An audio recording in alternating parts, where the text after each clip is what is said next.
Hello friends, my name is Shikha और आज मैं आपके सामने और एक वीडियो लेकर आई हूँ। आज के इस वीडियो में हम फॉर्मेशन या इनकॉर्पोरेशन ऑफ अ कंपनी मतलब कंपनी कैसे फॉर्म होता है ये जानेंगे। फॉर्मेशन ऑफ कंपनी में 4 स्टेजेस होते हैं।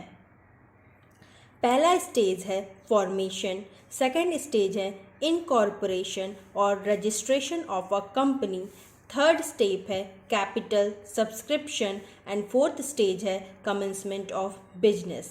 तो चलिए इन चारों स्टेप को हम लोग एक एक करके डिस्कस करते हैं। First step is promotion. इसमें लिखा है अ पर्सन और a group of person agree to start business in the form of a company, these persons are called as promoters. Person या ग्रुप ऑफ पर्सन जब आपस में डिसाइड करते हैं बिजनेस स्टार्ट करने तो उस बिजनेस को हम लोग कंपनी बोलते हैं, और जो पर्सन पैसा लगाए हैं बिजनेस को स्टार्ट करने के लिए उसे हम प्रमोटर्स का नाम भी देते हैं, इसीलिए इसे नाम दिया गया है प्रमोशन। वह पर्सन जो पैसा लगा के बिजनेस स्टार्ट कर रहे हैं और कंपनी को फॉर्म कर रहे हैं उसे हम लोग प्रमोटर्स बोलते हैं। सेकेंड स्टेप इज इनकॉर्पोरेशन और registration of a company. Incorporation या रजिस्ट्रेशन का ये मतलब होता है कि कंपनी का कैसे फॉर्मेशन होगा। A company is incorporated following the procedure prescribed in the companies act. Company का फॉर्मेशन जो भी प्रोसीजर प्रिस्क्राइब किया हुआ है कंपनीज एक्ट में उसी के मुताबिक कंपनी का फॉर्मेशन होता है। The promoters, after getting the name of the proposed company approved by the registrar of the company, जब promoters कंपनी का फॉर्म कर लेते हैं तो वो अपना कंपनी का नाम रजिस्ट्रार ऑफ कंपनीज के पास सबमिट करते हैं। तब रजिस्ट्रार ऑफ कंपनी उस कंपनी को अप्रूव करती है कि हाँ इसमें कोई गलती नहीं है। उस कंपनी को उसके बाद अपना memorandum of association, article of association submit करना पड़ता है, और consent of first director to act as an director, और सहमति लेना पड़ता है जो फर्स्ट डायरेक्टर कंपनी के हुए हैं उसे एज अ डायरेक्टर काम करना पड़ेगा। And a declaration that the requirement of the companies have been compiled with, और एक डिक्लेरेशन देना पड़ेगा कि जो भी कंपनी का रिक्वायरमेंट है वो कंप्लाई कर दिया गया है। Next is the registrar of the company thereafter issue certificate of incorporation if he is satisfied that the requirement of the Companies Act have been compiled with, the company thereafter comes into existence। उसके बाद registrar of the company एक certificate issue करती है जिसका नाम है certificate of incorporation.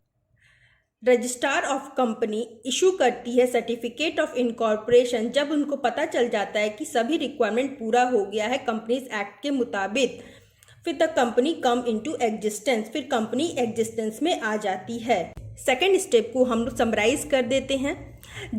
एक company होती है, उसे कंपनीज एक्ट के मुताबिक जो भी रूल्स फॉलो करने पड़ते हैं। फिर प्रमोटर्स अपना कंपनी का नाम रजिस्ट्रार ऑफ कंपनी में भेजते हैं, तब रजिस्ट्रार ऑफ कंपनी उसे अप्रूव करती है अगर वो रूल्स के मुताबिक होती है तो। अगर नहीं होगी तो उसे फिर से रिटर्न किया जा सकता है, उसे ठीक करके फिर प्रमोटर्स अपना नाम रजिस्ट्रार ऑफ कंपनी को भेजेंगे। फिर सबमिट करती है memorandum of association, article of association, और कंसेंट लेती है फर्स्ट डायरेक्टर का कि वो एक्ट करेंगे as a director, and declare करती है द कंपनीज एक्ट कंपाइल हुए हैं।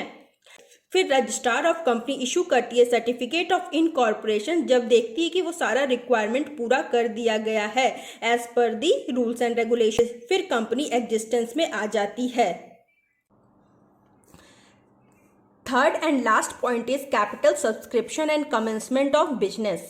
A company has to obtain commencement of business certificate within 180 days of its incorporation. Company को 180 days of its incorporation में इशू कर लेना होता है। A company has to submit a declaration to the effect that every subscriber to the memorandum of association has paid the value of share agreed to be taken by him. फिर company को submit करना पड़ता है memorandum of association में ये लिख के कि जो भी सब्सक्राइबर हैं जितना भी वैल्यू ऑफ शेयर उन्हें एग्री किया है सारा कुछ लिख के उसे कंपनी को सबमिट करना पड़ता है। कमेंसमेंट ऑफ बिजनेस सर्टिफिकेट उन्हें इशू हो जाता है। एक बार समराइज कर देती हूँ। इनकॉर्पोरेशन या फॉर्मेशन ऑफ कंपनीज में 4 स्टेज होते हैं। पहला प्रमोशन, जो प्रमोटर्स कंपनी में पैसा लगाते हैं, बिजनेस को स्टार्ट करते हैं, वो प्रमोशन में आएंगे। इनकॉर्पोरेशन और रजिस्ट्रेशन, जब प्रमोटर्स डिसाइड कर लेते हैं कि ये हमारा बिजनेस को फॉर्म करेंगे, तब रजिस्ट्रार ऑफ कंपनी के पास अपना नेम अप्रूव करने के लिए भेजते हैं। उसके बाद मेंबर्स कैपिटल को सब्सक्राइब करते हैं। नेम अप्रूव होने के बाद कैपिटल सब्सक्रिप्शन, फिर पब्लिक या प्राइवेट या वन पर्सन, जो भी जैसा रिक्वायरमेंट है, फिर कैपिटल सब्सक्राइब होता है। फिर लास्ट में commencement of within 180 days of its incorporation, company को commencement of business certificate within 180 days issue हो जाता है। फिर कंपनी फॉर्म हो जाती है। यही था इनकॉर्पोरेशन ऑफ कंपनी। अगर वीडियो समझ में आया होगा तो don't forget to press the like button and also do subscribe to my channel. और आने वाले वीडियो को देखने के लिए hit the notification button and last, do not forget to share with your friends. See you in the next video.